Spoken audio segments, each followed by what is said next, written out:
신앙생활은 하나님의 이름을 믿는 거고 또 하나님의 말씀을 믿는 건데요.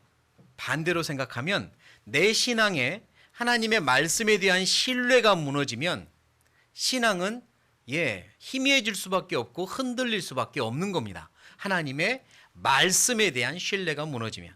왜냐하면 하나님께서는 자기 말씀을 그렇게 보증하셨거든요. 말씀 생활이란 하나님의 하신 말씀을 완전히 그대로 믿고 그대로 의지하는 생활이라고 할 수 있습니다.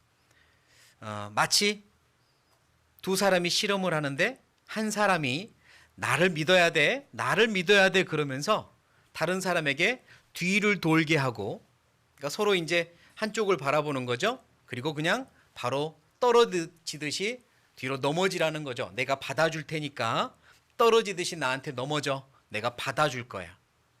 만약에 이 뒤에 사람이 나를 받아주지 않을지도 몰라 라든지, 아니면 내가 넘어졌는데 무거워서 나를 놓칠지도 몰라, 이런 두려움이 있으면 절대로 그냥 떨어지지 못합니다. 상대방을 완전히 믿을 때 뒤로 넘어지듯이 누울 수 있거든요. 하나님께서는 내 말씀을 믿어라. 내 이름이 위에 내가 말씀을 높였단다. 말씀이 무너지면 내 이름이 무너지는 거니 내가 한 말을 믿고 의지해라라고 말씀해주고 보증해주세요. 그러니까 신앙생활은 말씀을 믿는 생활이고, 신앙의 진심이면 하나님의 말씀의 진심인 겁니다. 하나님은 본인의 말씀을 지키는 자, 본인의 말씀을 의지하는 자를 하나님도 지켜주십니다. 왜냐하면 하나님이 하신 약속을 지키기 위함이죠. 하나님의 약속을 철저히 믿는 자는 하나님께서 그 사람을 절대적으로 지켜주십니다. 왜냐? 하나님의 말씀을 하나님은 소중히 여기시고 약속을 소중히 여기시기 때문이죠. 하나님은 약속을 절대로 깨뜨리지 않으십니다. 한번 하신 말씀은 절대로 하나님이 변하지도 않으시고 핑계대지도 않으십니다. 그러니 말씀에 진심이셔야 돼요.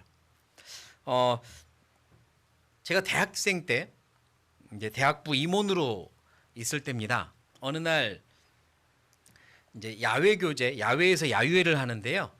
9시까지 모이세요. 이렇게 광고를 했고, 그리고 다들 9시에 이제 운동장에 다들 모인 거죠. 그리고 저는 누군가 새로운 분을 챙기기 위하여 기다리고 있었습니다. 그분 이제 만나가지고 오려고요. 그런데 8시 50분, 8시 55분이 되고 있는데도 제가 그 자리에 나타나지 않은 거예요. 제가 아직 그 자리에 오지 않은 겁니다.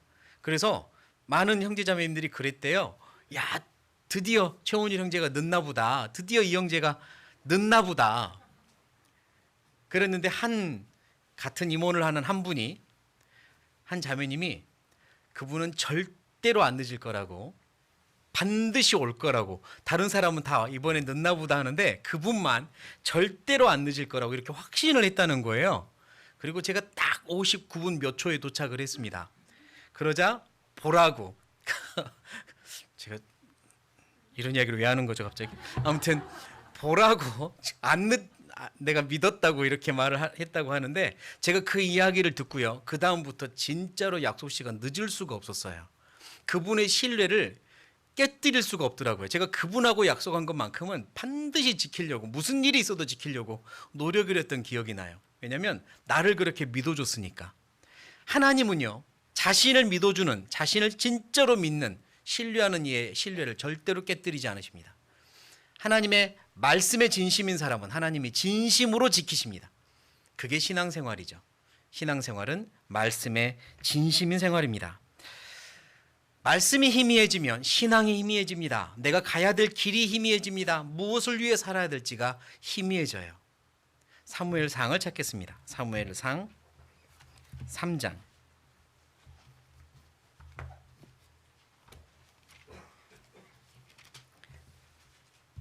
사무엘상 3장.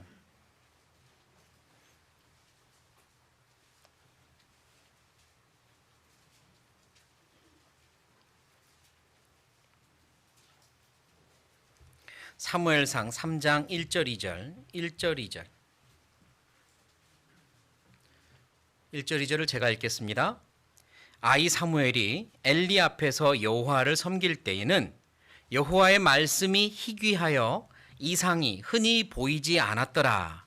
엘리의 눈이 점점 어두워가서 잘 보지 못하는 그때에 그가 자기 처소에 누웠고. 3장 1절 2절에 사무엘, 엘리 그리고 여호와 이렇게 나오네요. 엘리라고 하는 민족의 대제사장이 하나님을 섬기고 이스라엘 민족이 엘리와 더불어 하나님을 섬기던 시대에 점점점 사람들은 하나님과 마음이 멀어졌고 하나님의 말씀을 깨닫는 일도 점점 줄어들었습니다. 심지어 엘리라고 하는 대제사장마저 하나님의 말씀을 깨닫는 일들이 희미해지고 희귀해졌습니다. 1절은 그걸 의미하는 거죠. 영적으로 하나님의 말씀을 보는 눈이 희미해지고 어두워졌다는 거죠. 그리고 2절은 또 다른 눈을 설명하죠. 엘리의 눈이 어두워져서 잘 보지 못한다. 육신의 눈도 어두워지고 있네요.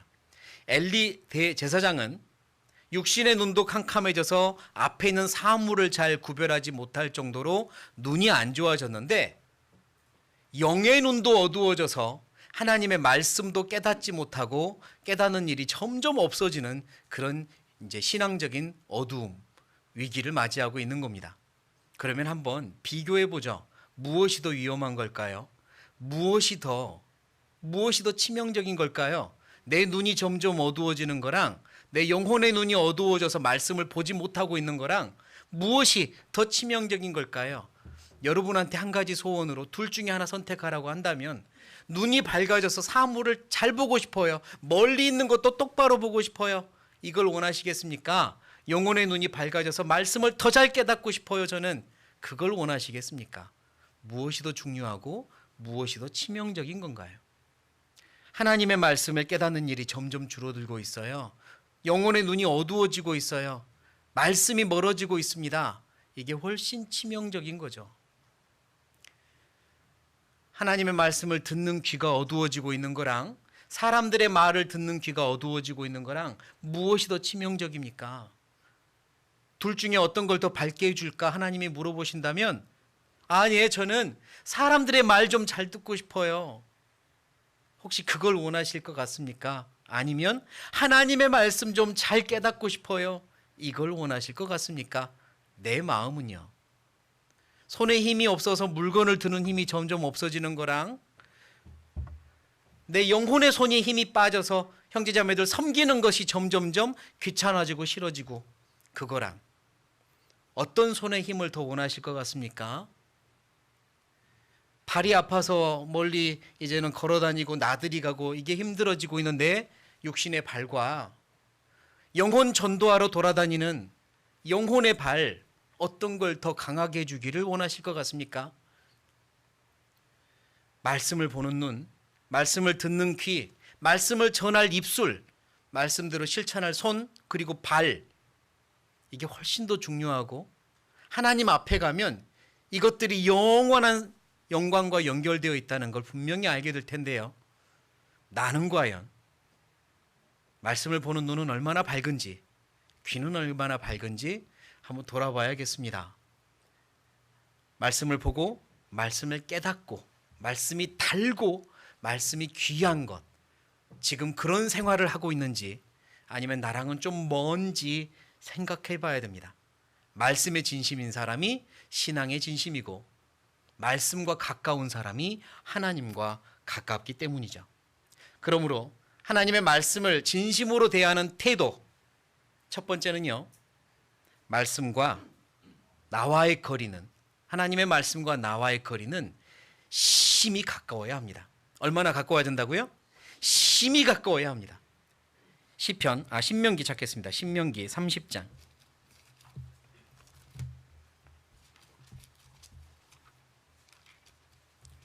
신명기 30장.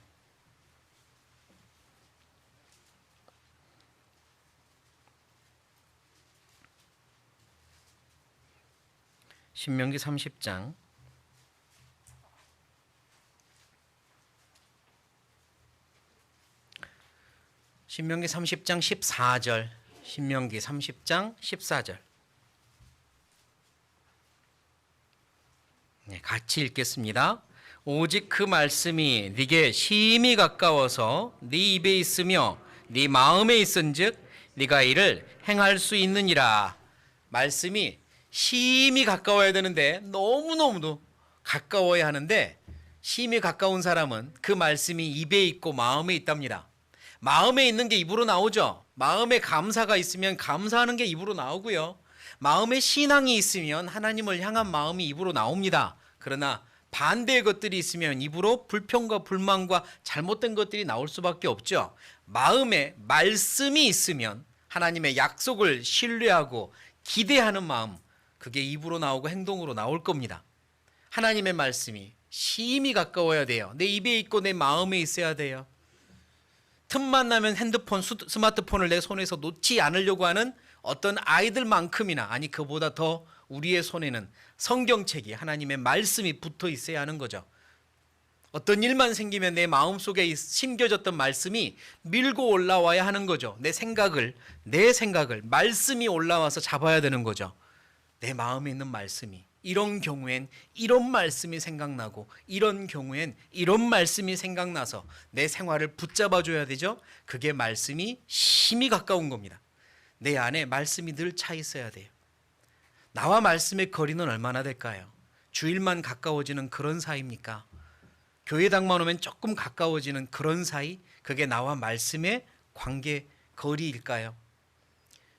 나와 말씀의 거리는 얼마나 가까운지 생각해 보셔야 됩니다. 말씀의 진심이면 심히 가까워야 돼요. 손을 뻗으면 성경책이 닿아야 되고, 언제 어느 순간에서도 내 마음에서 말씀이 먼저 올라와야 되는 거죠. 그래서 하나님은 제발 이 말씀 좀 매일매일 섭취하고 복용하라고 하시는 거잖아요. 하나님께서 직접 조제해 주신 구약과 신약이라는 최고의 보약, 매일매일 좀 먹으라고 그렇게 부탁하는 겁니다. 그래서 그 말씀이 내 삶을 완전히 붙잡고 나를 튼튼하게 지켜줄 수 있도록요. 말씀은 진짜 하나님이 만들어주신 보약입니다. 최고의 보약이에요. 제 옛날 이야기 한 번만 더 할게요. 고3이 끝나고 대학교 시험을 보는데, 저희는 이제 수능 세대가 아니에요. 이제 원하는 대학교에 가서 거기서 시험을 보는 이제 고사 시대였습니다. 이제 학교에 저희 학교에서 이제 같은 학교를 시험을 본 아이들이 하루 전에 도착을 했고, 하루 전에 이제 요감방에서 다 모여서 잠을 잡니다. 그리고 내일이 시험인 거죠. 근데 그 추운 겨울날 바로 전날 배탈이 나버렸어요. 제가 뭘 잘못 먹었는지 정말 거의 밤새 끙끙 앓으면서 화장실 왔다 갔다 막 탈진 비슷하게 그렇게 했었던 거예요. 막 머리도 지끈지끈 아프고요. 잠을 못 잤습니다. 바로 시험 전날인데. 그리고 이제 제가 할 수 있는 거는 오직 기도뿐이잖아요. 하나님께 다 맡깁니다. 이것도 하나님의 손에서 온 거니까 하나님께 맡깁니다. 지금 제가 생각해도 고3짜리가 그런 기도를 했다는 게 너무 신기하고 감사해요. 그게 이제 어떤 또 이렇게 교회 안에서 교육받고 교회 안에서 교회학교에서 도움 이렇게 지켜준 힘이죠. 고3이 그 시험 전날 배탈 나고 두통이 있는데 무릎 꿇고 하나님께 맡깁니다. 온전히 하나님께 맡깁니다. 결과는 다 하나님께서 주실 거라 믿습니다. 저는 최선만 다하고 그리고 나머지 맡기겠습니다. 이제 그렇게 기도하며 잠깐 이렇게 새우잠을 잔 것 같아요. 그리고 다음 날 일어났더니 이렇게 아팠던 거라든가 배 아픈 게 사라진 거예요. 이제 안 느껴지더라고요, 마침. 감사합니다. 그리고 이제 일찍 눈을 뜨고 나서 뭘 할까? 오늘 시험 보는 날인데. 내 옆에 있는 애들은요, 주섬주섬 뭔가를 챙기더라고요. 뭘 챙기냐면 황금빛으로 빛나는 동그란 거. 황금빛으로 빛나는 동그란 거를 입에다 넣고 먹더라고요. 뭔 것 같아요? 우황청심원. 저 그때 우황청심원이라는 걸 처음 봤습니다, 사실. 뭐 동그랗게 생긴 거를 막 입으로 먹어요.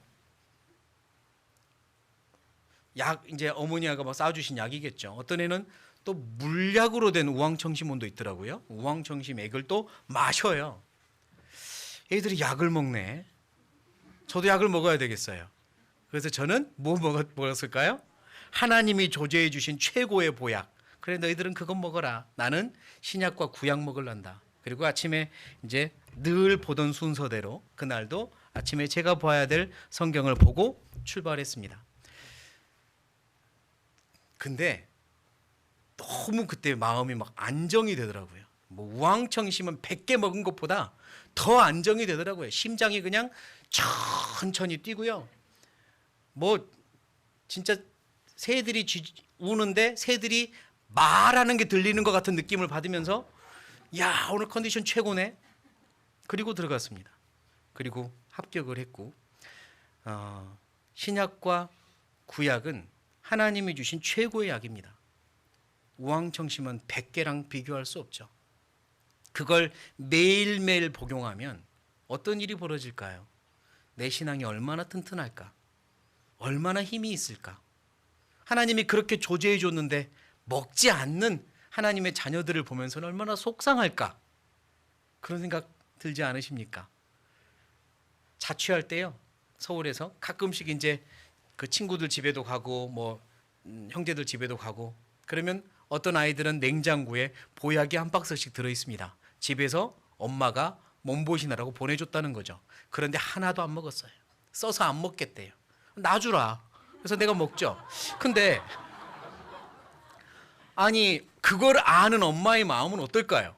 그 보약 해서 올려줬는데 지는 안 먹고 친구 줬다. 엄마 마음은 뭐 진짜 속상하죠. 하나님이 보약을 우리를 위해서 이렇게 조제해서 주시는데 안 먹어요, 그리스도인들이. 그리고 다른 것만 관심을 갖고 있어요. 얼마나 속상하실까요? 하나님이 차리신 약국이 있습니다. 약국의 이름은 여호와 라파, 치유하시는 하나님. 약국 전화번호는 66-3927. 성경 66권, 신약 39권, 구약 39권, 신약 27권. 그게 약입니다. 최고의 약입니다. 복용하세요. 매일매일 복용하세요. 중독이 되도록 복용하세요. 그게 말씀과 심히 가까워지는 방법입니다. 시편 119편 97절. 시편 119편 97절.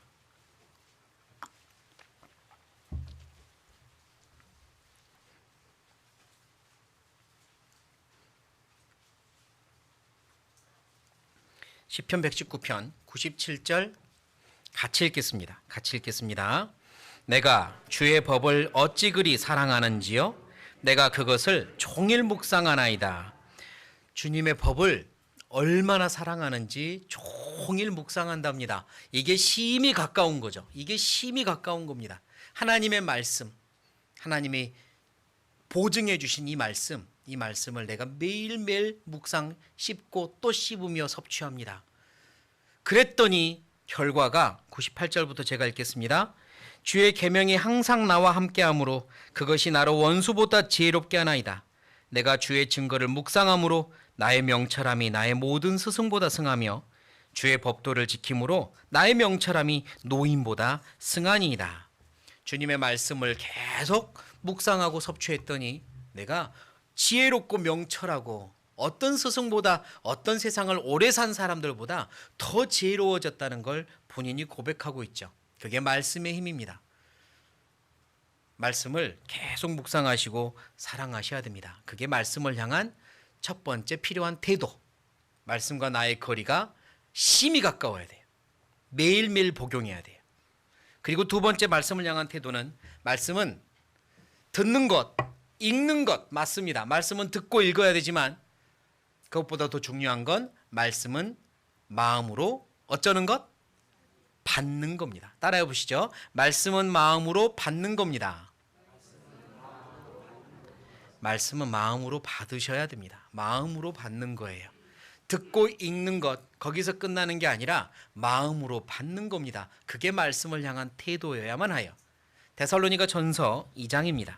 데살로니가 전서 2장.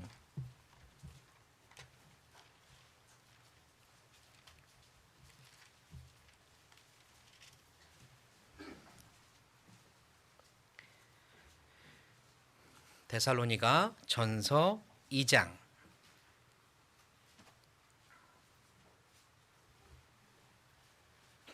13절. 데살로니가 전서 2장 13절 제가 읽겠습니다. 이러므로 우리가 하나님께 쉬지 않고 감사함은 너희가 우리에게 들은 바 하나님의 말씀을 어쩔 때?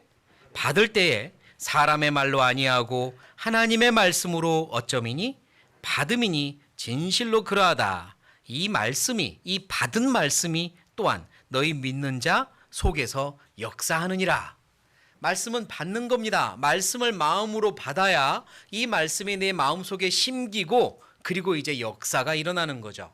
말씀은 하나님께서 씨라고 표현하셨어요. 베드로전서 1장 23절에 썩지 아니할 씨로 되었다. 하나님의 말씀으로 된 것이니라. 하나님의 말씀을 씨라고 비유하고 계세요. 썩지 않는 씨요.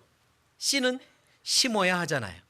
씨를 심으면 이게 썩지 않는 살아있는 씨라면 뿌리 내리고 싹이 나고 꽃이 피고 열매가 맺는 게 씨가 하는 당연한 일인 것처럼 말씀이 내 마음에 들어와서 심기우면 이제 뿌리 내리고 싹이 나고 꽃이 펴 향기가 나고 열매 맺어 달콤한 열매를 나눠줄 수 있는 그런 일이 역사로 일어나는 겁니다. 역사는 자연스럽게 일어나는 운동, 자연스럽게 일어나는 어떤 효과, 일들, 그게 역사죠. 말씀이 내 안에 마음으로 받으면 심기웁니다. 그래서 야고보서 1장 21절에는 마음에 심긴 도라고 온유함으로 받아라 그랬는데 마음에 심긴 말씀, 하나님의 말씀이 마음에 심기웠대요. 씨로 비유하고 있는 거죠. 그러니까 말씀을 마음에 받는 것은 말씀을 내 마음에 심는 겁니다. 씨를 심듯이 심는 거예요. 말씀을 머리로만 공부하려고 한다면 누가 말씀을 많이 배울 수 있냐면 똑똑한 사람이겠죠. 머리로만 공부한다면 똑똑해야 뭐 어쩌면 말씀을 많이 깨닫고 배울 수 있겠죠. 그러나 말씀은 절대 머리로 깨닫는 게 아닙니다. 마음으로 깨닫는 거죠. 그러니까 똑똑함이 필요한 게 아니에요. 그럼 뭐냐? 간절함이 필요한 거죠. 간절해야 깨닫는 겁니다. 말씀은 똑똑해야 깨닫는 게 아니에요. 간절해야 깨닫습니다. 마음 열고 하나님의 말씀이 저에게 필요합니다. 하나님 말씀이 저에게 심어졌으면 좋겠습니다. 저에게 필요한 말씀을 하나님이 직접 심어주세요. 그 말씀이 저의 힘이고 저의 약이고 그리고 저의 무기입니다. 이렇게 인정하는 사람, 이렇게 간절한 사람이 말씀을 많이 깨닫는 겁니다. 그러니까요. 말씀에 받으십시다. 말씀을 마음으로 받으셔야 됩니다. 시편 119편 11절입니다. 11절. 시편 119편 11절.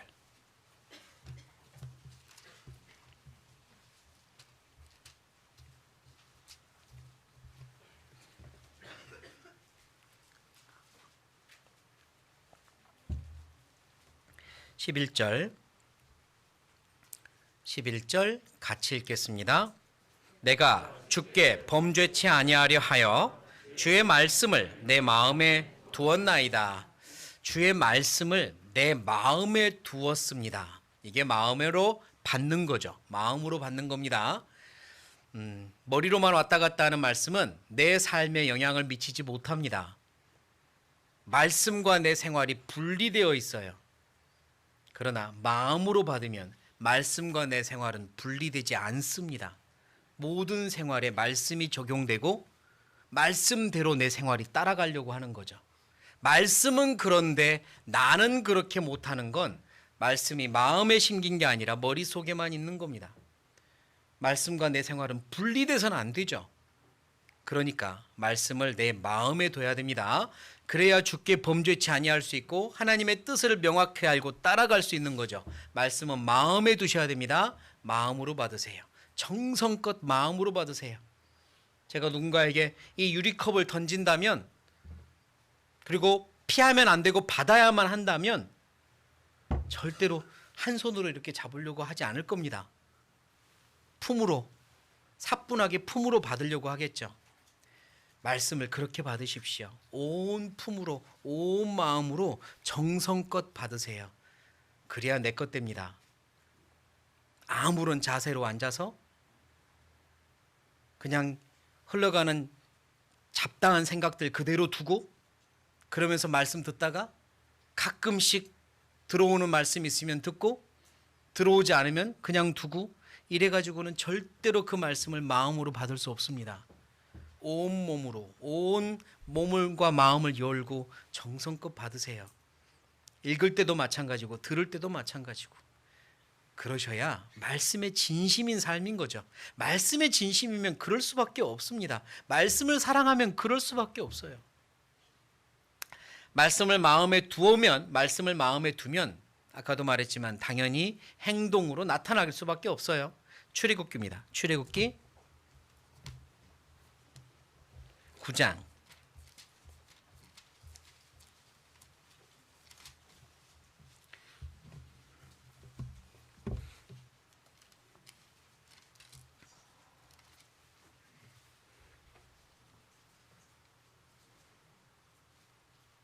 출애굽기 9장 18절부터입니다. 18절부터. 출애굽기 9장 18절부터 제가 읽겠습니다. 내일 이맘때면 내가 중한 우박을 내리리니 애굽 개국 이래로 그 같은 것이 있지 않던 것이리라. 이제 보내어 내 생축과 네 들에 있는 것을 다 모으라. 사람이나 짐승이나 무릇 들에 있어서 집에 돌아오지 않은 자에게는 우박이 그 위에 내리리니 그것들이 죽으리라 하셨다 하라 하시니라. 바로의 신하 중에 여호와의 말씀을 두려워하는 자들은 그 종들과 생축을 집으로 피하여 드렸으나 21절 같이 읽겠습니다. 여호와의 말씀을 마음에 두지 아니하는 자는 그 종들과 생축을 들에 그대로 두었더라. 하나님께서 모세를 통하여 애굽에 재앙을 내리십니다. 여러 가지 재앙들이 지나갔어요.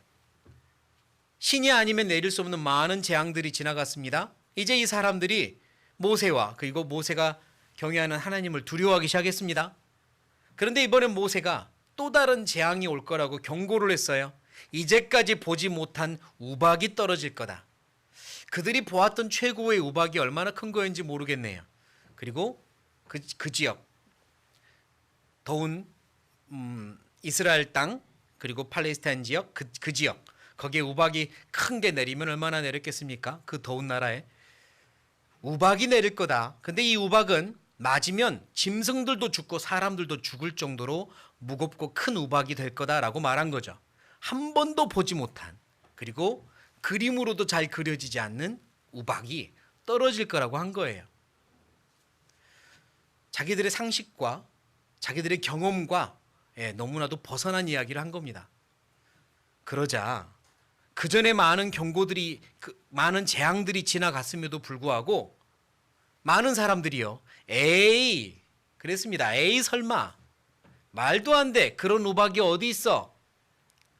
살리고 싶거든 생축들, 가축들과 종들을 다 집 안으로 들여보내라 라고까지 친절하게 이야기해 주셨거든요. 살리고 싶거든, 살고 싶거든. 그런데 많은 사람들이 그 말을 듣기는 했지만 마음으로 받지 않았기 때문에 그대로 둔 거예요. 그대로 두었습니다. 결과는 뻔하죠. 아주 비참한 결과가 있었을 거예요. 그런데 21절에 여호와의 말씀을 어디에 두었던 자? 마음에 두었던 자는, 마음에 두지 않은 자는 그대로 두었고요. 마음에 둔 자는 반대로 이제 집안에 들여서 다 살린 거죠. 하나님의 말씀을 마음에 둔다는 건 이런 의미입니다. 행동으로 나타나는 거죠. 경고에 대해서는 경외함으로 경고를 피할 길을 찾기 위해 노력하고, 약속에 대해서는 신뢰함으로 의지하는 겁니다. 그게 말씀을 마음에 두는 거죠. 말씀은 대부분 하나님의 약속이에요. 하나님이 자기 이름 위에 높이신 약속이에요. 이 약속이 무너지면 내 이름도 무너지는 거라고 보증해 주신 약속이에요. 말씀들이요. 그러니까 이 말씀은 내가 붙잡고 의지하고 신뢰해야 되는 겁니다. 거기에 그냥 떨어져 누워야 되는 거예요. 이 말씀이 나를 잡아줄 거라 믿고 그냥 뒤로 떨어져도 되는 겁니다. 말씀에 의지하는 거죠. 그게 말씀이 마음이 있는 자예요. 내 생활과 연결되어야 합니다. 말씀 따로 생활 따로. 그 말씀이 마음에 없다는 증거 아닐까요? 머리에는 심겼지만 마음에는 심기지 않았다는 증거 아니겠습니까? 힘들고 어려운 일이 있을 때, 두려운 일이 있을 때, 불편한 일이 있을 때, 때로는 육신적으로 짜증나는 일이 있을 때, 답답한 일이 있을 때, 자꾸 일이 꼬이고 잘 이루어지지 않을 때, 그때 나의 반응은 어떻게 나타납니까? 먼저 말씀이 내 마음에서 올라와 내 생각을 지배하고 내 생활을 지배하는, 그래서 하나님께 의지하는 쪽으로 생활이 움직이는 그런 생활인가요? 아니면 즉각 사람들과 비슷하게 육신적으로 반응하고 짜증내고 불평하고 불만하고 염려하고 걱정하고 어쩔 줄 몰라하고 그런 것들이 먼저 반응으로 나타나는 생활인가요? 말씀은 말씀대로, 생활은 생활대로. 그게 아니란 말입니다. 하나님의 말씀에 그대로 의지하는 겁니다. 하나님의 말씀이 이렇다 하면 분명히 그렇다고 믿는 겁니다. 내 인생 맡기라고 하면 맡기는 거고요. 피하라고 하면 피하는 겁니다. 이것만큼은 하지 말라고 하면 하지 않는 거예요. 그대로 말씀을 신뢰하면 하나님도 말씀을 신뢰하는 만큼 갚아주시고 책임져 주십니다. 그게 말씀의 힘이죠. 그게 신앙생활이고. 그러니까 어떤 경우는 신앙생활이 매우 쉽다, 단순하다라고 말을 하는 거죠. 말씀대로만 하니까. 그런데 신앙생활이 어렵다고 하는 사람들은 이 말씀에 내 생각과 내 경험과 육신을 굴복시키는 게 어려우니까 신앙생활이 어렵다고 하는 거고요. 말씀에 진심이 되었으면 좋겠습니다. 그러면 내 삶에 진짜로 하나님이 하고 싶었던 역사들, 하나님의 계획하신 일들이 분명히 일어납니다. 이제 말씀을 잘 깨달으려면 어떻게 해야 될까? 말씀을 잘 깨닫고 싶은데, 말씀을 잘 배우고 말씀대로 살고 싶은데, 말씀을 깨달으려면 어떻게 해야 될까? 한 4가지 정도를 말씀드리고 싶어요. 그 첫 번째입니다. 첫 번째, 에스겔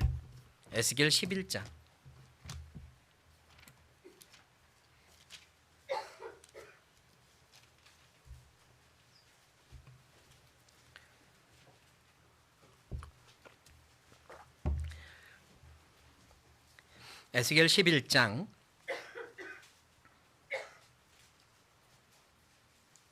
에스겔 11장 19절 20절. 에스겔 11장 19절 20절.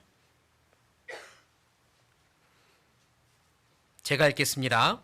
내가 그들에게 일치한 마음을 주고 그 속에 새 신을 주며 그 몸에서 무슨 마음?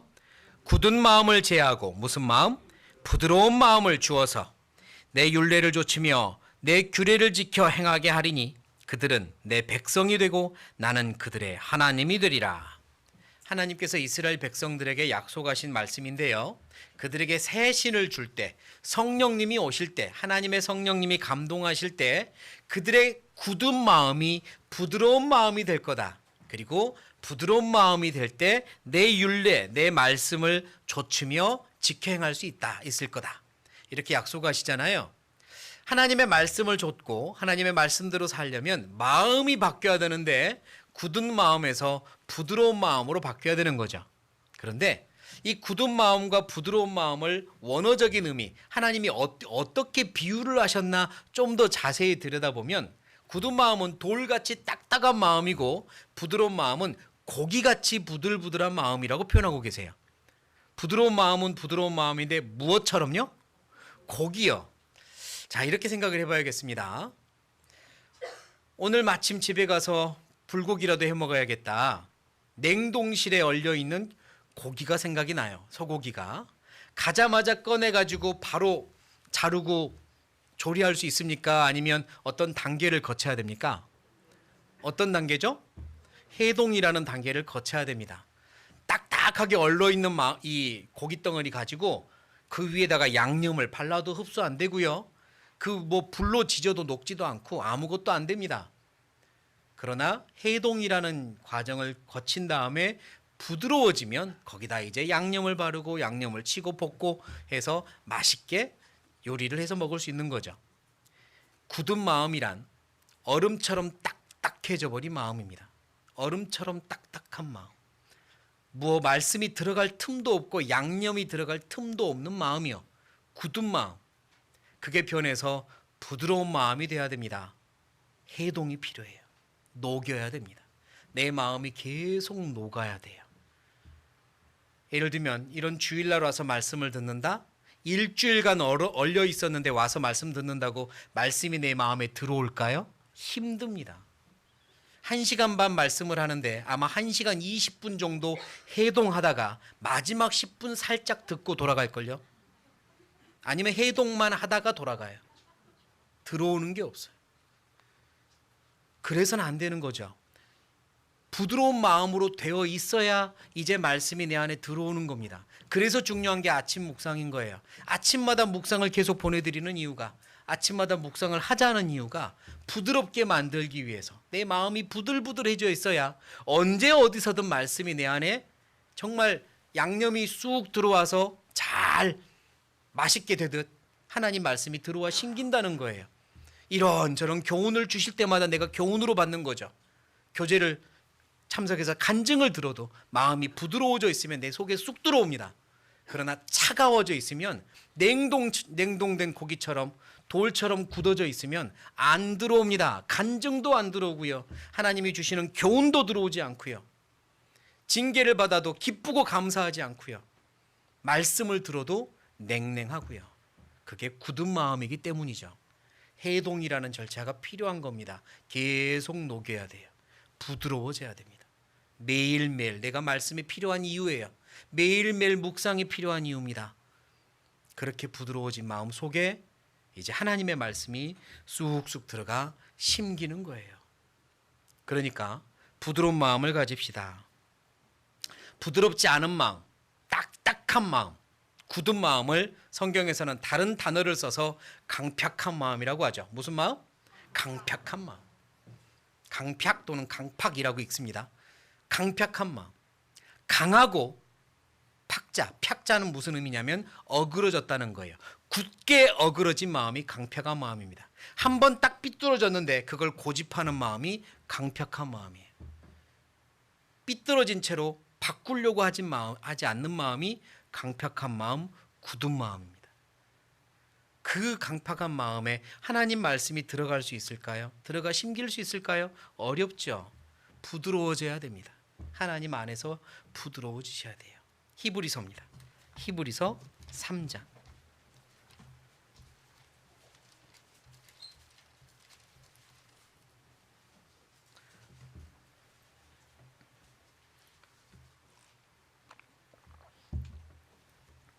히브리서 3장 15절. 3장 15절. 나에게 하시는 말씀이다 생각하며 같이 읽겠습니다. 성경에 일렀으되 오늘날 너희가 그의 음성을 듣거든 노하심을 격동할 때와 같이 너희 마음을 강팍해 하지 말라 하였으니. 그의 음성을 듣거든 마음을 강팍하게 하지 말아라. 이스라엘 민족들에게 하셨던 말씀이고, 너희가 계속 마음이 강팍하게 굳은 마음을 바꾸지 않으니까 하나님이 진노하지 않았느냐? 하나님의 진노하심을 격동했다. 하나님의 이 진노를 계속 더 끌어오르게 자극을 했던 거예요. 강팍한 마음이, 바꾸지 않는 마음이 이런저런 일로 계속해서 이스라엘 민족을 하나님이 꺾으시려고 하는데, 마음을 돌이키려고 하는데 그들은 오히려 마음이 딱딱하게 굳어져 있어서 받아들이지 않은 거죠. 그러지 말아라. 너희가 오늘날 그의 음성을 듣거든 굳은 마음을 제하고 부드러운 마음을 가져라. 선택하라고 하십니다. 마음이 부드러워져야 됩니다. 하나님 앞에서 부드러운 마음 가지시고 그걸 위하여 아침마다 묵상하십시오. 그리고 그걸 위하여 성경을 읽을 때마다 말씀을 자근자근 씹는 마음으로 정독하십시오. 어렸을 때는 간식이 없을 때 경험들이 있으실 거예요. 찹쌀 한 주먹 이렇게 입에 털어놓고 불린 다음에 자근자근 씹어서, 다른 시대를 산 건 아닌데 나만 그래 본 것 같은 느낌이 갑자기 드는 건, 해보셨죠? 예, 간식 없을 때는 찹쌀 한 움큼 입에 넣고 먼저 침 모아가지고 불린 다음에 이제 이렇게 자근자근 씹기 시작하면 단물 나오잖아요. 그게 최고의 간식이었는데. 그랬었는데 지금은 저도 안 먹죠 이제. 근데요, 그게 참 신기해요. 쌀을 차근차근 씹으면 단물이 나오는 게 너무 신기해요. 이 쌀을 차근차근 씹는 것처럼 쌀을 부순다, 쌀을 잘게 부순다. 이게 한자어로 정자거든요. 정자. 정미소 할 때 정자예요. 쌀을 부순다. 그리고 정독하다 할 때 정자가 그 정자죠.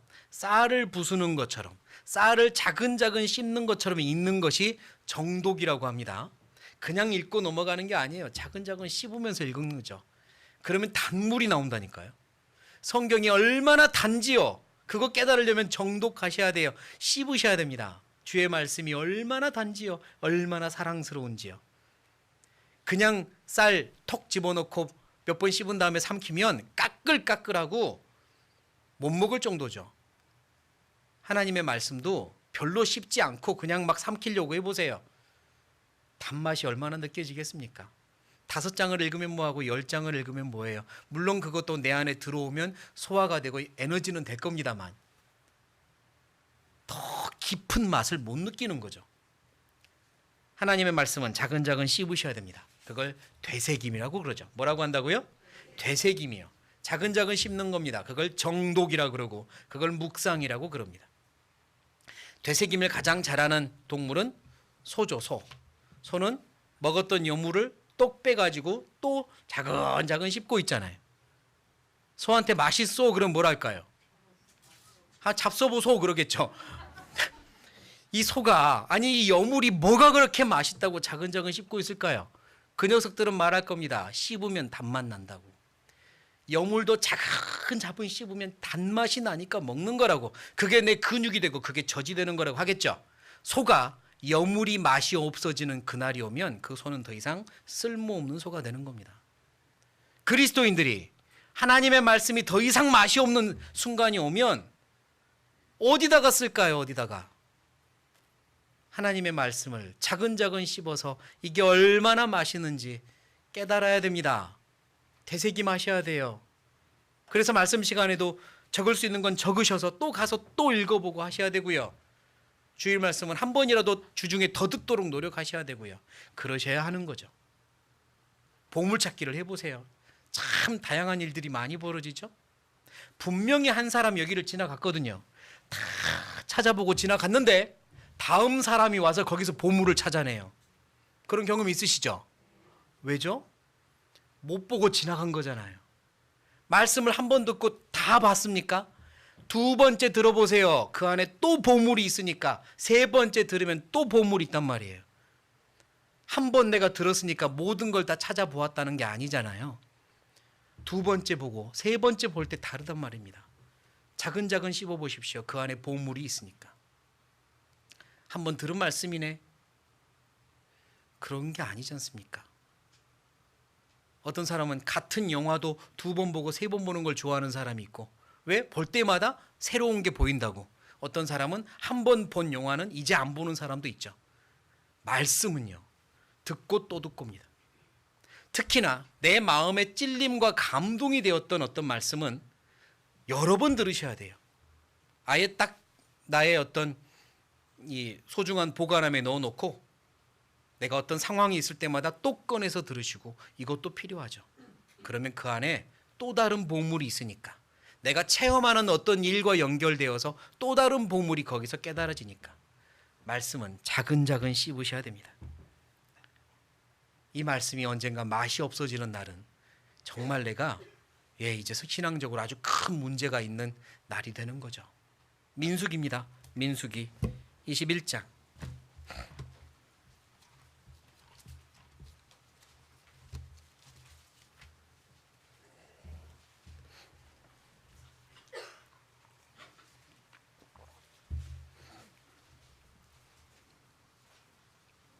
민수기 21장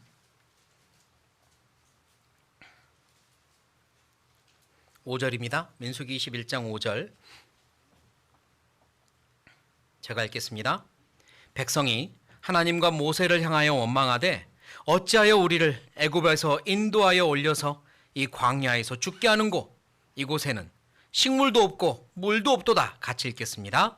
우리 마음이 이 박한 식물을 싫어하노라 하매. 이 박한 식물, 이 박하다는 말은 까끌까끌하고 거칠고 입안에서 맛이 없고 투정 부리는 단어입니다. 박한 식물은 무엇을 의미하냐면 뭔지 아시겠죠? 만나, 하나님께서 하늘에서 내려주신 하나님의 양식, 오직 그들만, 온 세계 역사 속에서 그들만 맛보았던 하나님의 만나. 처음에 그들이 만나를 발견했을 때는 꿀 섞은 과자 맛이다, 꿀맛이라고 좋아했던 만나. 그걸 가지고 자근자근 씹기도 하고 이리저리 요리해서 먹었던 만나를 어느 날부터인가 박하다고 합니다. 이제 까끌까끌해서 못 먹겠다. 예, 하나님의 주신 양식이 까끌까끌 못 먹을 순간이 오면 문제가 크게 있는 거죠. 하나님께 쓸모가 없어지는 순간일지도 모릅니다. 나는 어떻습니까? 정말 자근자근 씹어서 하나님의 말씀이 달다는 걸 체험해 본 게 언제쯤인가요? 언제쯤? 다시 시작합시다. 하나님의 말씀은 변함없이 다니까. 하나님이 이 말씀을 얼마나 신경 써서 조제해 주셨는지, 얼마나 아름답게 빻아서 주셨는지 얼마나 단지 몰라요. 시편 119편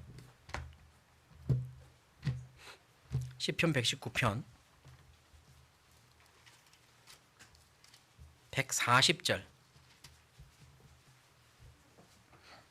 시편 119편 140절 119편 140절 같이 읽겠습니다. 주의 말씀이 심히 정미함으로 주의 종이 이를 사랑하나이다. 하나님의 말씀이 심히 어쩌답니까? 정미하다. 여기서 정자가 무슨 정자? 빠을 정자. 네, 빠을 정자. 미는 아름다울 미자. 하나님이 말씀을 빻아서 아름답게 해놓으셨어요. 주의 말씀이 심히 정미함으로, 너무 곱게 빻아서 아름다움으로, 곱게 조제해서 아름다움으로 내가 사랑합니다라고 고백하잖아요. 사실 하나님의 말씀을요, 우리가 쌀 불려서 씹었던 옛날처럼 그렇게 오래 씹을 것도 없습니다. 왜냐하면 빻아 놓으셨으니까요. 정말 마음만 가지고 씹어도 단맛이 느껴집니다. 그것도 싫으니까 박한 거죠. 정미합니다. 빻아서 아름답게 조제해 주셨어요. 마음만 있으면 됩니다. 이 마음을, 이 말씀을 사랑하는 마음으로, 이 말씀이 나의 약이라는 마음으로, 이 말씀이 나의 무기라는 마음으로, 이 말씀이 내가 의지해야 될 기둥이라는 마음으로, 신뢰하는 마음으로 말씀을 한번 마음으로 받아보십시오. 그게 신앙생활이니까. 그래서 두 번째는 말씀은 씹으셔야 됩니다. 되새김질해야 됩니다. 묵상해야 됩니다. 세 번째는요, 말씀을 깨달으려면 아까도 이야기한 이야기지만 간절해야 됩니다. 간절한 마음이 필요합니다. 사도행전입니다. 사도행전 17장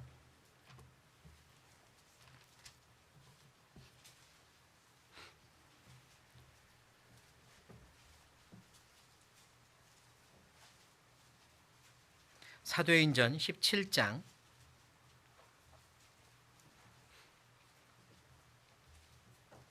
11절. 사도행전 17장 11절.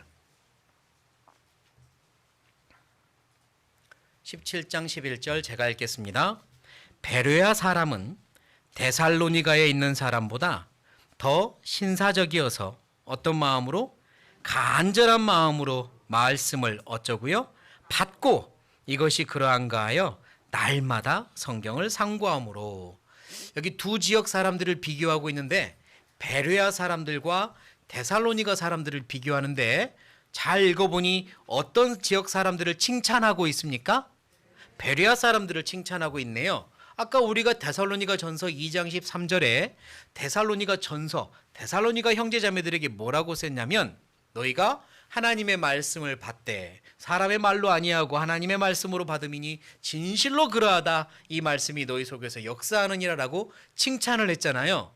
그러니 데살로니가 사람들이 처음에는 말씀을 받을 마음도 없었고 신사적이지도 않았고 간절하지도 않았는데 구원받은 다음에 변했구나라는 걸 알 수 있습니다. 데살로니가 사람들은 구원받은 다음에 변했어요. 말씀을 향한 태도가 받지 않았던 마음이 받는 마음으로, 간절하지 않았던 마음이 간절한 마음으로 변했죠. 우리 차례입니다. 구원받기 전과 구원받기 후에, 받은 후에 말씀을 향한 태도가 달라져야 되지 않겠어요? 간절한 마음으로 말씀을 받고, 하나님의 말씀을 받고 깨달으려면 간절한 게 필요합니다. 잘 알고 싶고 잘 깨닫고 싶은 마음이 필요합니다. 제가 해외 선교사로 가 있을 때 싱가포르 교회당이요, 그 당시 우리의 교회당을 따로 구할 수가 없어서 미국인 목사님이 목회하시는 교회당을 주일 오후에 빌려서 썼습니다. 우리 이제 장소를 구하기가 어려워서요. 그래서 주일 오전에는 형제자매들이 몇 명 되진 않았지만 미국인 목사님의 주일 설교를 듣고, 그리고 오후에 이제 저와 함께 새롭게 이제 주일 말씀을 배우는 거죠. 근데 아니 몇몇 분들이요, 미국인 목사 영어를 잘 못하세요. 영어를 잘 하는 게 아니에요. 진짜 영어 미국인 목사님이 본토 발음으로 쏴쏴쏴 할 때 거의 알아듣는 게 없어요, 사실은. 그런데 앉아 있거든요. 근데 이분들은 이제 욕심이 뭐냐면 영어를 좀 더 이해하고 싶다는 마음으로 얼마나 집중해서 듣는지 몰라요.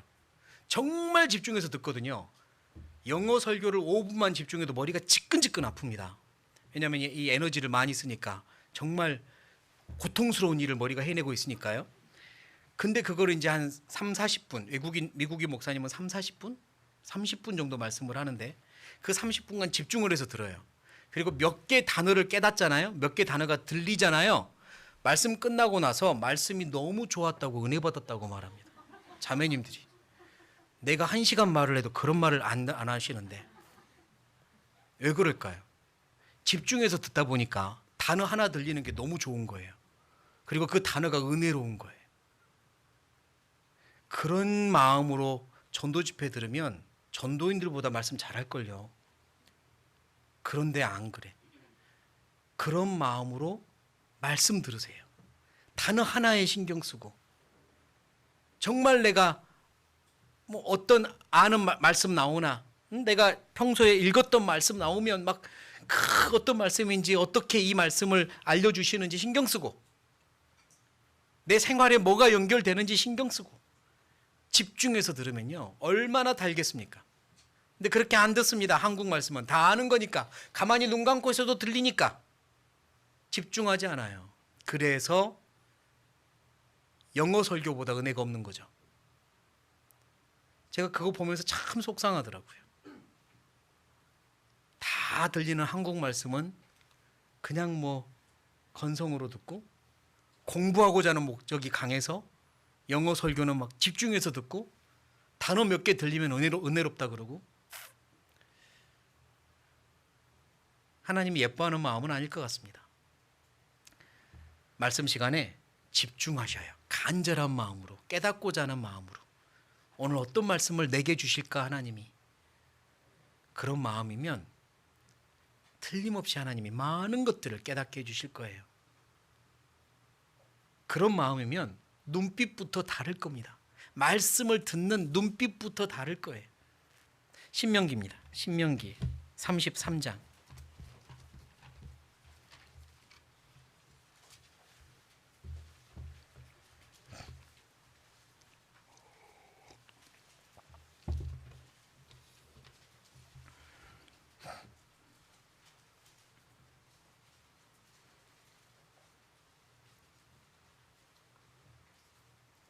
신명기 33장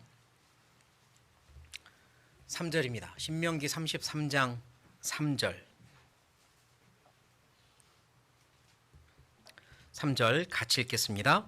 여호와께서 백성을 사랑하시나니 모든 성도가 그 수중에 있으며 주의 발 아래에 앉아서 주의 말씀을 받는도다.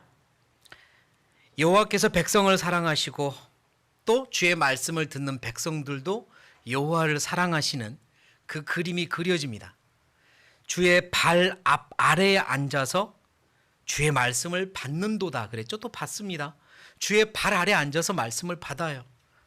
한번 이런 그림을 한번 상상해 볼까요? 어떤 이 학교에 뭐 이제 총각, 잘생긴 총각 교생 선생님이 발령이 났어요. 선생님이 오셔갖고 인기가 많겠죠. 그리고 뭐 선생님도 이제 또 아이들과 잘 지냅니다. 어느 날 수학여행을 갔어요. 수학여행을 가서 뭐 1박 2일, 2박 3일 하면 분위기가 많이 바뀌잖아요. 더 이제 즐거운 시간을 가지려고 노력도 하고 하지 않았던 어떤 행동, 뭐 야외 활동도 하죠. 밤에 이 교장 선생님이 아이들을 다 밖으로 부릅니다. 모닥불 피워놓고 여기서 이제 이야기꽃을 피우려고 아이들을 다 불렀어요. 아이들이 삥 둘러 앉아 있다가 어떤 아이가 말합니다. 선생님, 첫사랑 이야기 해주세요. 보통 이제 아이들의 관심사 중에 하나잖아요. 잘생긴 선생님의 첫사랑 이야기 해주세요. 학교에서는 절대로 그런 이야기, 그런 거 없어. 뭐 이렇게 수업만 진행하던 이분이 수학여행이기도 하고 또 분위기가 이러니까 알았어, 오늘은 처음으로 내가 첫사랑 이야기 해주마. 이렇게 이야기를 꺼냈어요. 그러니까 아이들이 넓게 삥 둘러 앉아 있다가 우르르르 몰려와서 발 앞에 앉는 거죠. 촥촥촥 앉습니다 막. 그리고 선생님은 의자 하나 갖다 놓고 위에 앉았어요. 그리고 자기 첫사랑 이야기를 조금씩 꺼냅니다. 근데 그 아이들 중에 선생님을 너무 흠모하는 한 아이는 눈빛만 봐도 알겠죠. 눈빛만 봐도 알 거예요. 뭐 이러고 있든지 뭐 그냥 눈에서 하트가 그려지든지 눈빛만 봐도 아는 거예요. 선생님의 그 이야기를 듣고 있으면서 행복해서 어쩔 줄 모르는 듯한 표정, 눈빛 보이지 않겠습니까? 그런 그림이 저는 33장 3절에서 그려지거든요. 하나님이 사랑하는 백성들, 그리고 하나님의 말씀을 듣고 싶어 그 발 아래 앉아 있는 백성들, 발 아래에 앉아 말씀을 경청하는 백성들, 성도들. 눈빛만 봐도 알지 않겠습니까? 말씀을 너무 사랑하는 그 마음, 말씀을 너무 흠모하는 그 마음. 강사가 누구가 됐든 말씀을 들을 때나, 장소가 어디가 됐든 말씀을 읽을 때나, 형식적으로 의무적으로 장수 채우기 위해서 읽는 게 아니라 사랑해서 읽는 거구나, 사랑해서 보는 거구나, 말씀을 정말 흠모하는구나 보일 수 있지 않겠습니까? 그게 간절함이죠. 그게 말씀을 향한 간절함이죠. 말씀을 들을 때도 마찬가지입니다. 귀에 꽂고 있는 이 이어폰 꽂고 다니면 저 사람이 음악을 듣는 건지 말씀을 듣는 건지 알 수는 없지만 정말 사랑하는 말씀을 듣고 있다면 눈빛만 봐도 알 수 있지 않을까요? 혹시 말씀을 듣고 있는데 눈빛이 매섭고 독하고 뭐 이럴 수 있을까요? 그러지 않겠죠. 이어폰을 꽂고 걸어 다니고 있지만 그의 마음은 하나님의 발 앞에 앉아 있는 거니까요. 하나님의 말씀 앞에 앉아서 경청하고 있는 거니까요. 말씀을 대하는 태도가 진심으로 바뀌었으면 좋겠어요. 늘 있는 말씀, 흔하디 흔한 말씀이 아니라 나에게는 너무나 귀한 말씀으로, 그렇게 태도가 바뀌었으면 좋겠습니다. 그리고 말씀을 깨달으려면 필요한 마음 네 번째, 마가복음입니다. 마가복음 12장.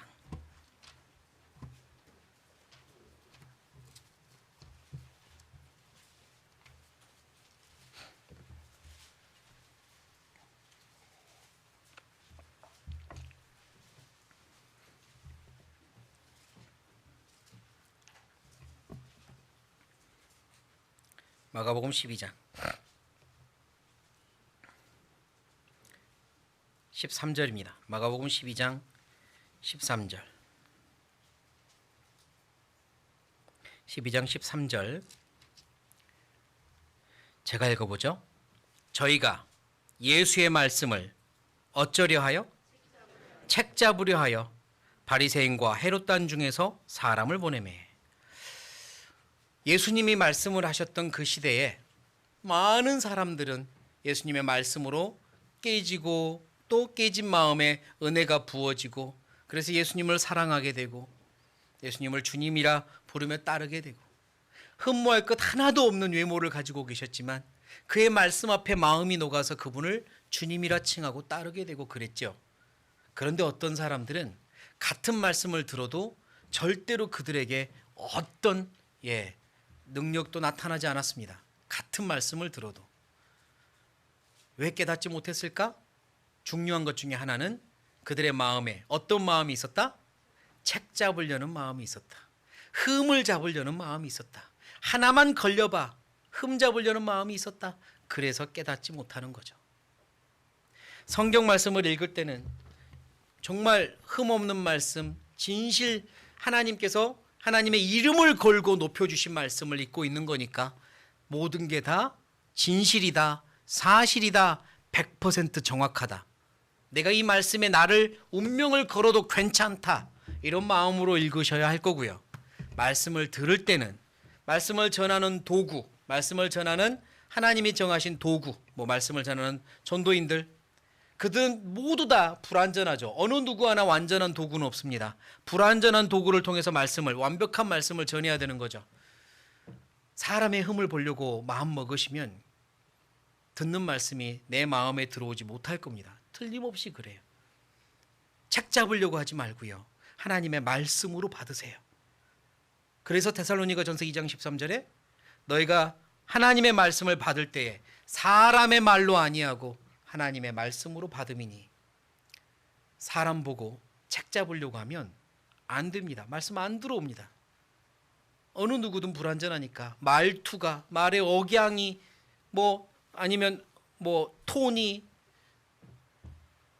때로는 느릴 수도 있고 빠를 수도 있고 또 외모로 등등으로 책 잡으려고 하면 한없죠.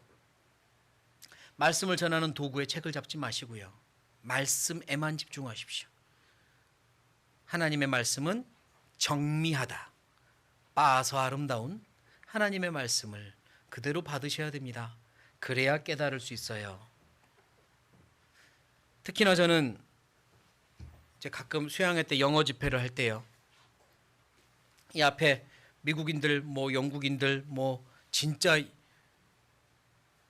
초등학생도 나보다 영어 잘하는 그 나라 사람들 다 앉아 있거든요. 그들 앞에 제 영어 제가 압니다. 진짜 유치원생 수준일 거예요. 근데 해야 되거든요. 너무 떨리고요. 사실 도망가고 싶습니다. 마치 유치원생이 어른들 앞에서 강연하는 느낌도 들어요. 내용은 그렇지 않지만 말이요. 도망가고 싶어요.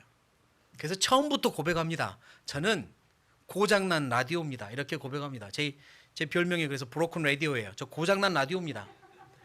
딱 그림까지 보여주고요. 저 이런 사람입니다. 제 영어는 아마 고장난 라디오처럼 지직 이렇게 들릴 겁니다. 여러분께 고장났어? 이런 느낌도 날 겁니다. 그런데요, 이 메시지만큼은 진심입니다. 진짜 중요한 걸 전심을 다해 전해주고 싶어요. 그러니까 제발 라디오에 집중하지 마시고 말씀에 집중해 주세요. 그렇게 시작을 해요. 그리고 구원받는 일이 있습니다. 놀랍죠? 하나님 말씀의 능력이 놀라운 거예요. 마찬가지입니다. 한국어로 말씀을 듣는 것도 마찬가지예요. 고장난 라디오들이 말씀을 전합니다. 흠 잡으려고 마음먹으면 한없어요. 그러나 내 마음이 그렇지 않으면 하나님의 말씀이 내 마음에 심깁니다. 하나님의 말씀이. 그렇게 깨달아가는 거죠. 그렇게. 책 잡으려고 마음먹으면 나만 손해입니다. 그러지 마세요. 여호수아 찾아보겠습니다. 여호수아 23장은 여호수아 23장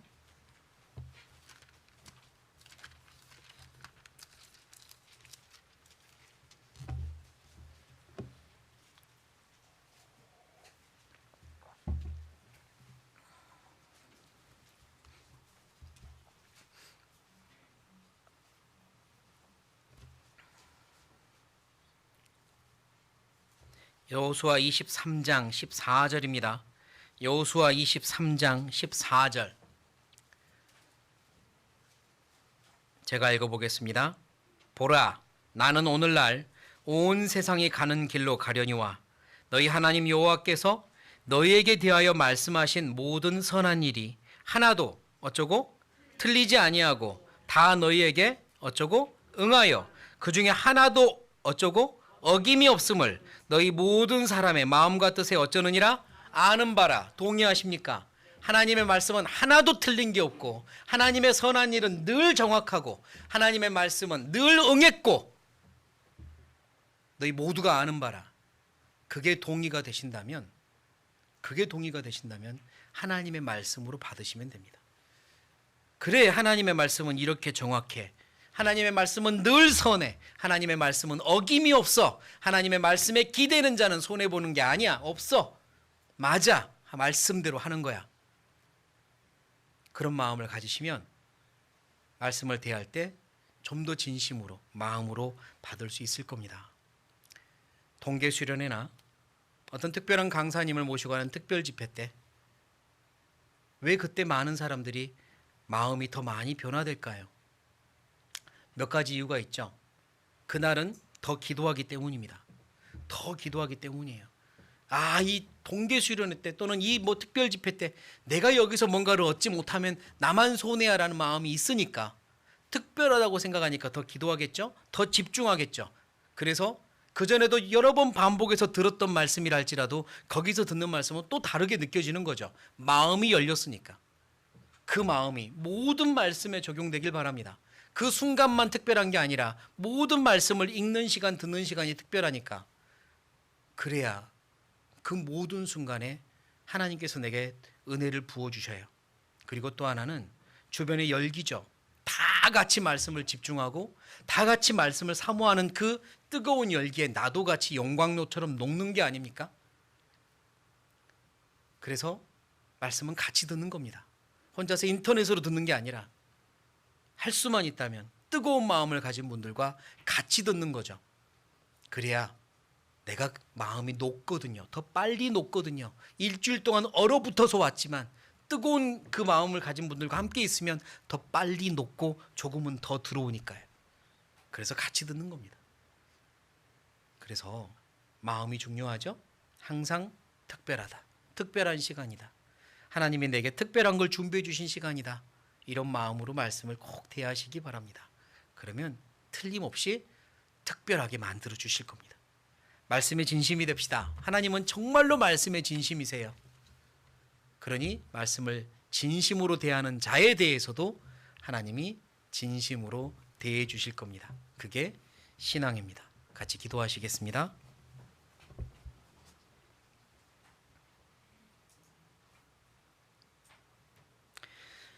살아계신 하나님, 사랑하는 하나님, 우리를 너무나 사랑하셔 이 땅에 오시고 우리를 구원하시기 위하여 모든 걸 버리신 하나님, 감사합니다. 이제는 우리 안에 들어와 우리 삶의 주인이 되어주신 하나님, 감사합니다. 천국에서 하나님을 볼 때까지 우리의 모든 길을 인도하여 주실 걸 믿고 감사합니다. 주님이 주신 말씀 따라 말씀에 의지하고 말씀의 능력을 힘입어 남은 생에 살기 원합니다. 도와주십시오. 때로는 힘들고 어려운 일을 만날 때마다, 예상치 못한 어려움이 있을 때마다 흔들리지 않고 말씀 붙잡고 의지할 수 있도록, 주님을 신뢰할 수 있도록 우리 믿음을 강하게 만들어 주십시오. 사랑이 넘치는 교회, 진심으로 신앙생활하는 교회가 되어 주님께 영광을 돌리고 주변의 많은 이들에게 복음을 전하는 우리가 되게 도와주십시오. 우리를 통해 언제나 주님만이 기뻐하시고 영광 받으시기 원하오며 예수님의 이름으로 감사하며 기도드립니다. 아멘.